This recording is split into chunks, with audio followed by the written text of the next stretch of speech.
আসসালামু আলাইকুম real village cooking চ্যানেলে সবাইকে ওয়েলকাম জানাচ্ছি। আজকে আমি বানাবো খুবই মজাদার একটা পিঠা রেসিপি, যেটা আমি গাজর দিয়ে বানাবো। গাজর দিয়ে যে এত সুন্দর পিঠে বানানো যায়, পুরো ভিডিওটা না দেখলে বিশ্বাসই করবেন না। এখানে আমি দুটো গাজর নিয়ে নিয়েছি। গাজরগুলো ধুয়ে ভালো করে পরিষ্কার করে নিয়েছি। এবার এইভাবে ছুরি দিয়ে চাকা চাকা করে কেটে নেব।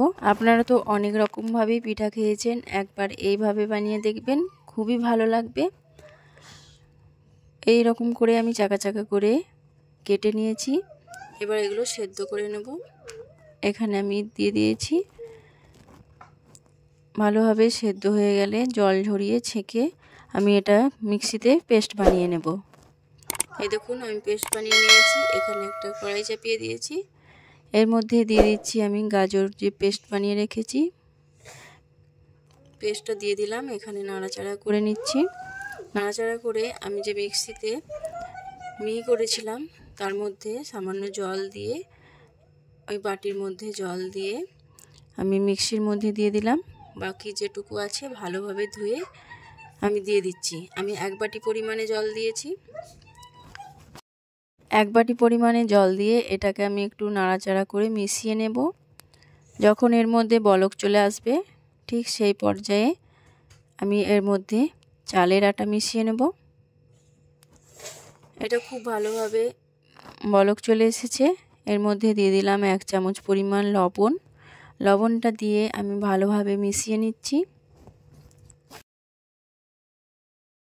খুব ভালোভাবে যখন বলক চলে আসবে, ঠিক সেই পর্যায়ে আমি চালের আটা দেব। এর মধ্যে এবার দিয়ে দেব আমি চালের আটা। 1 বাটি পরিমাণে চালের আটা দিয়ে দিলাম। 1 বাটি পরিমাণে চালের আটা দিয়ে আমি খুব ভালোভাবে মিশিয়ে নেব। আবারও 1/2 বাটি পরিমাণে দিয়ে দিচ্ছি। 1/2 বাটির থেকে সামান্য কম। আমি মোট এখানে 1 বাটি আর 2 টেবিল চামচের মতো চালের আটা দিয়েছি। এবার এটাকে খুব ভালোভাবে মিশিয়ে নিতে হবে। কোনো দলা বেঁধে না থাকে খুব ভালোভাবে মিশিয়ে নিতে হবে। অনবরত নাড়াচাড়া করে আমি এখানে গ্যাসের ফ্লেমটা লোয়ে রেখেছি। প্রথমে আমি লো টু মিডিয়াম ফ্লেমে এটাকে ভালোভাবে বানিয়ে নিয়েছি। তারপর এখানে আমি লো ফ্লেমে রেখে এটাকে আমি ভালোভাবে মিশিয়ে নিচ্ছি। অনবরত নাড়াচাড়া করে খুব ভালোভাবে মিশিয়ে নিতে হবে।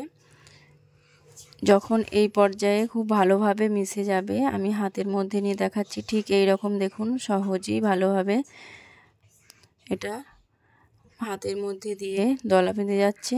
একটা থালার মধ্যে নিয়ে নিচ্ছি। এটা আমার ডো তৈরি হয়ে গেছে। থালার মধ্যে দিয়ে হালকা কুসুম গরম থাকা অবস্থায় হাতে সামান্য জল নিয়ে এটাকে আমি ভালোভাবে মথে নেব। এটা কিন্তু কুসুম গরম থাকা অবস্থায় করতে হবে, তাহলে এর যে ডো এটা খুব ভালো হবে, মসৃণ হবে। এইভাবে দেখুন হাতের মধ্যে সামান্য জল নিয়ে এইভাবে ঘষে ঘষে হাতের তালুর সাহায্যে করে নিতে হবে। দেখুন মসৃণ কত হয়েছে। এবার সামান্য পরিমাণ নিয়ে হাতে তালুর মধ্যে এভাবে গোল করে আঙ্গুলের সাহায্যে এইভাবে চেপে চেপে দিচ্ছি। এই রকমভাবে গোল মতো করে নিতে হবে, একটা বাটির মতো। এবার এর মধ্যে আমি দিয়ে দেব নারকেলের পুর। আমার নারকেলের পুর কিভাবে বানাতে হয় আমার এই চ্যানেলে দেখবেন, আমার চ্যানেলে দেওয়া আছে, আপনারা ওখানে গিয়ে দেখতে পারেন নারকেলের পুর বানানো কিভাবে বানাতে হয়। আমি এখানে দিয়ে দিলাম নারকেলের পুর। ভাবে হাত দিয়ে চেপে চেপে এটাকে মুড়ে দিতে হবে। এবার হাতের তালুর মধ্যে দিয়ে আমি গোল করে নেব। এইভাবে 4-5টা ভালোভাবে এটাকে মুড়ে দিতে হবে।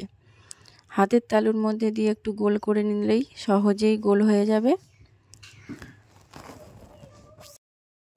ঠিক একইভাবে বাকি যে কটা আছে সব কটা আমি বানিয়ে নেব। খুবই সহজ পদ্ধতিতে আমি সব কটা পিঠে বানিয়ে নিয়েছি। এবার এর মধ্যে আমি একটা নিয়ে নিচ্ছি চিমটে। এই চিমটির মধ্যে আমি একটু পিঠেগুলো ডিজাইন করে নেব। এই দেখুন আমি যেভাবে বানাচ্ছি এইভাবে হালকা করে প্রেস দিলেই সহজেই একটা ডিজাইন তৈরি হয়ে যাচ্ছে।